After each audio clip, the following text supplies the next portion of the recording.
اعوذ باللہ من الشیطان الرجیم، بسم اللہ الرحمن الرحیم۔ لرننگ ایونٹس کے تمام معزز دوستوں کو السلام علیکم۔ ناظرین گرامی، حاتم طائی کی زوجہ سے کہا گیا، ہمیں حاتم طائی کے متعلق کچھ بتاؤ۔ اس نے کہا، حاتم طائی کا ہر کام عجیب تھا۔ ایک مرتبہ قحط سالی نے پورے ملک کو اپنی لپیٹ میں لے لیا۔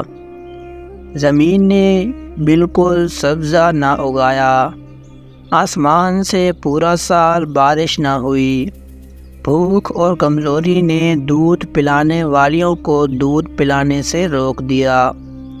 اونٹ سارا دن پانی کی تلاش میں پھرتے، لیکن انہیں ایک قطرہ پانی نہ ملتا۔ ہر ذی روح بھوک و پیاس سے بے تاب تھا۔ ایک رات سردی نے اپنا پورا زور دکھا رکھا تھا اور ہمارے گھر میں کھانے کے لیے ایک لقمہ بھی نہ تھا۔ ہمارے بچے بھوک سے بلبلا رہے تھے، ہمارے پاس انہیں دینے کے لیے کچھ بھی نہ تھا۔ بچوں کی آہ سن کر ایک کو حاتم طائی اور دوسرے کو میں نے گود میں اٹھا لیا۔ ہم انہیں کافی دیر تک بہلاتے رہے، لیکن بھوک نے ان کا برا حال کر رکھا تھا۔ بالآخر رات کافی دیر بعد تھک ہار کر دونوں بچے سو گئے۔ ہم نے انہیں ایک چٹائی پر لٹا دیا، پھر تیسرے کو بہلانے لگ گئے۔ بالآخر وہ بھی سو گیا۔ حاتم طائی نے کہا، آج نہ جانے مجھے نیند کیوں نہیں آ رہی۔ پھر وہ ادھر ادھر ٹہلنے لگا۔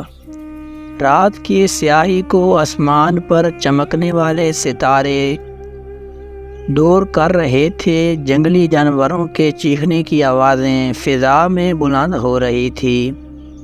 ہر چلنے والا مسافر ٹھہر چکا تھا۔ رات کا پرہور منظر بڑھتا ہی جا رہا تھا۔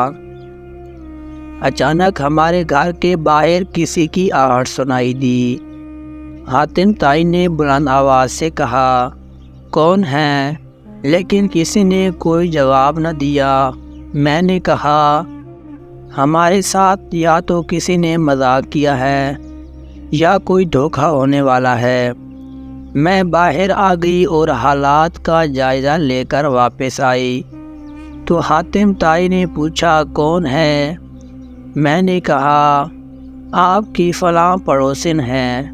اس کڑے وقت میں آپ کے علاوہ کوئی اور اسے نظر نہ آیا جس کے پاس جا کر پناہ لیتی۔ اپنے بھوکے بچوں کو آپ کے پاس لائی ہے۔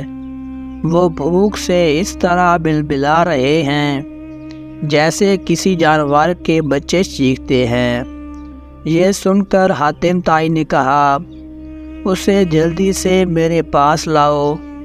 میں نے کہا، ہمارے اپنے بچے بھوک سے مرے جا رہے ہیں، انہیں دینے کے لیے ہمارے پاس کچھ نہیں، تو پھر بیچاری پڑوسن اور اس کے بچوں کی ہم کیا مدد کریں گے؟ حاتم طائی نے کہا، خاموش رہو، اللہ تعالیٰ ضرور تمہارا اور ان سب کا پیٹ بھرے گا۔ جاؤ جلدی سے اس دکھیاری ماں کو اندر بلا لاؤ۔ میں اسے بلا لائی۔ اس غریب نے 2 بچے اپنی گود میں اٹھائے ہوئے تھے اور 4 بچے اس سے لپٹے اس کے پیچھے اس طرح آ رہے تھے جیسے مرغی کے بچے مرغی کے گرد جمع ہو کر چلتے ہیں۔ حاتم طائی نے انہیں کمرے میں بٹھایا اور گھوڑے کی طرف بڑھا۔ برچھی سے گھوڑا ذبح کر کے آگ جلائی گئی۔ جب شعلے بلند ہونے لگے تو چھری لے کر گھوڑے کی کھال اتاری۔ پھر اس عورت کی طرف چھری بڑھاتے ہوئے کہا، کھاؤ اور اپنے بچوں کو بھی کھلاؤ۔ پھر مجھ سے کہا، تم بھی کھاؤ اور اپنے بچوں کو بھی جگا دو تاکہ وہ بھی اپنی بھوک مٹا سکیں۔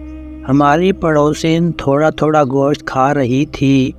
اس کی جھجک کو محسوس کرتے ہوئے حاتم طائی نے کہا، کتنی بری بات ہے کہ تم ہماری مہمان ہو کر تھوڑا کھا رہی ہو۔ یہ کہہ کر وہ ہمارے قریب ہی ٹہلنے لگا۔ ہم سب کھانے میں مصروف تھے اور حاتم تائی ہماری طرف دیکھ رہا تھا۔ ہم نے خوب سیر ہو کر کھانا کھایا، لیکن باخدا حاتم تائی نے ایک بوٹی بھی نہ کھائی، حالانکہ وہ ہم سب سے زیادہ بھوکا تھا۔ صبح زمین پر ہڈیوں اور کھروں کے سوا کچھ نہ بچا تھا۔